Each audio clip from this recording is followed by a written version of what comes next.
ఎంట్రీలపై ప్రతిపక్షాల ఆందోళనల నేపథ్యంలో కేంద్రం వెనక్కి తగ్గింది. లెటరల్ ఎంట్రీ ద్వారా ప్రభుత్వ ఉద్యోగాల్లోని ఖాళీల భర్తీ విధానంపై విమర్శల వేళ యూపీఎస్సీకి కేంద్రం లేఖ రాసింది.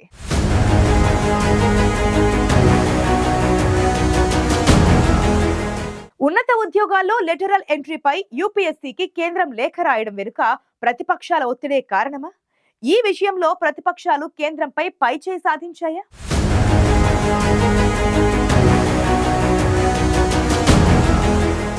లెటరల్ ఎంట్రీ ద్వారా ప్రభుత్వ ఉద్యోగాల్లోని ఖాళీల భర్తీ విధానంపై విమర్శల వేళ యూపీఎస్సీకి కేంద్రం లేఖ రాసింది.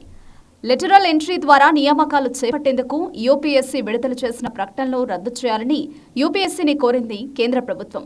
ఉన్నత ఉద్యోగాల్లో లెటరల్ ఎంట్రీపై సంయుక్త కార్యదర్శులు, ఉప కార్యదర్శులు లేదా డైరెక్టర్ల నియామకానికి నియామక ప్రకటనను ఉపసంహరించుకోవాలని కేంద్ర మంత్రి జితేంద్ర సింగ్ యూపీఎస్సీ చైర్మన్ ప్రీతి సుదాన్కు లేఖ రాశారు.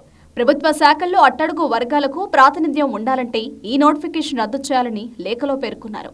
ప్రధాని మోదీ నుంచి వచ్చిన ఆదేశాల మేరకు నిర్ణయం తీసుకున్నట్లు లేఖలో వెల్లడించారు కేంద్ర మంత్రి జితేంద్ర సింగ్.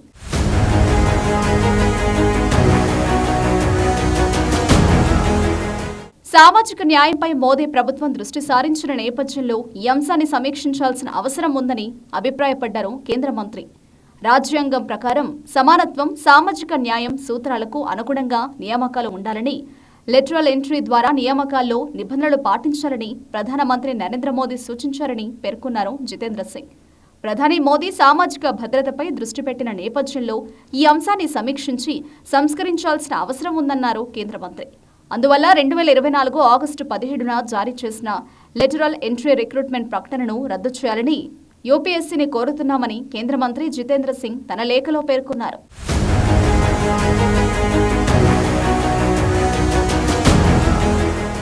లెటరల్ ఎంట్రీ ద్వారా ప్రభుత్వ ఉద్యోగాల్లోని ఖాళీల భర్తీ విధానంపై ప్రధాని మోదీ ముఖ్యమైన నిర్ణయం తీసుకుని రాజ్యాంగ నిబద్ధతను కాపాడారని కేంద్ర మంత్రి అశ్విని వైష్ణవ్ తెలిపారు. ప్రధాని మోదీ సామాజిక న్యాయం పట్ల తనకు ఉన్న నిబద్ధతను ఎప్పటినుంచో చూపిస్తున్నారని స్పష్టం చేశారు. యూపీఏ ప్రభుత్వ హయాంలో రిజర్వేషన్ సూత్రాలను పరిగణలోకి తీసుకోలేదని కాంగ్రెస్ పార్టీ నాయకులు ఆ విషయాన్ని దృష్టిలో ఉంచుకుని మాట్లాడారా అని అశ్విని వైష్ణవ్ ప్రశ్నించారు. ఉన్నత ఉద్యోగాల్లో లెటరల్ ఎంట్రీపై కాంగ్రెస్ చేస్తున్న విమర్శలు ఆ పార్టీ ద్వంద్వ వైఖరిని సూచిస్తున్నాయని ఆరోపించారు. ఈ విధానాన్ని తీసుకొచ్చింది గత యూపీఏ ప్రభుత్వమేనని వెల్లడించారు.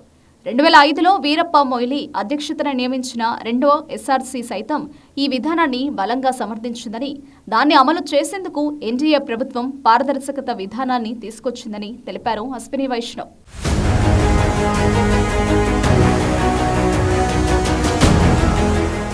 మరోవైపు కేంద్ర ప్రభుత్వ నిర్ణయంపై ఎక్స్ వేదికగా లోక్సభ ప్రతిపక్ష నేత రాహుల్ గాంధీ స్పందించారు. రాజ్యాంగాన్ని, రిజర్వేషన్లను అన్ని విధాలా రక్షిస్తామని తెలిపారు. లెటరల్ ఎంట్రీ వంటి బీజేపీ కుట్రలను ఎట్టి పరిస్థితుల్లో అమలు పరచకుండా చూస్తామన్నారు. కులగణన ద్వారా 50% రిజర్వేషన్ల పరిమితిని రద్దు చేయడం ద్వారానే సామాజిక న్యాయం జరుగుతుందని మరోసారి పునరుద్ఘాటించారు రాహుల్. లోక్సభ, రాజ్యసభల్లో కాంగ్రెస్ సహా ప్రతిపక్ష పార్టీల లెటరల్ నియామకాలపై తీవ్ర స్థాయిలో విమర్శలు చేయడం కారణంగానే నియామక నోటిఫికేషన్ను రద్దు చేయాలని కేంద్రం యూపీఎస్సీని కోరినట్లు Congress general secretary Jairam Ramesh tweet చేశారు.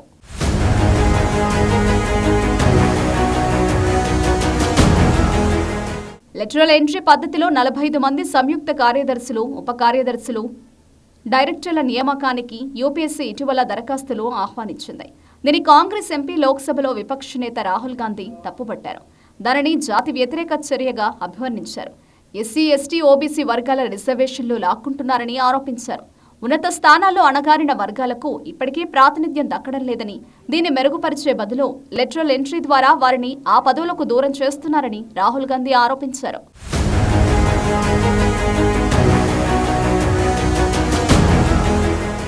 సమాజ్వాదీ, బీఎస్పీ సైతం ఈ విధానాన్ని వ్యతిరేకించాయి. బీజేపీ తమకు అనుకూలమైన వారిని పెద్ద పదవుల్లో కూర్చోబెట్టేందుకు చేస్తున్న కుట్రగా పేర్కొన్నాయి. దీన్ని జాతి విద్రోహ చర్యగా అభివర్ణించిన SP chief Akhilesh Yadav October 2న దీనిపై ఆందోళన చేపడతామని హెచ్చరించారు. బీఎస్పీ అధినేత్రి లెటరల్ ఎంట్రీలను రాజ్యాంగ విరుద్ధమైన చర్యగా అభివర్ణించారు. మరోవైపు ప్రతిపక్షాల విమర్శలను బీజేపీ ధీటుగా తిప్పికొట్టింది. లెటరల్ ఎంట్రీ నియామకాల్లో పాటించే నిబంధనలను గుర్తు చేసే పలు ఆదేశాలను ఉల్లంఘించింది. ఈ విధానంలోనూ రిజర్వేషన్లను ఖచ్చితంగా పాటించాలంటూ 2020లో కేంద్ర హోంశాఖ విడుదల చేసిన ఓ మెమోను గుర్తు చేసింది. రాహుల్ గాంధీ చెప్పినవన్నీ అబద్ధాలని కొట్టిపారేసింది.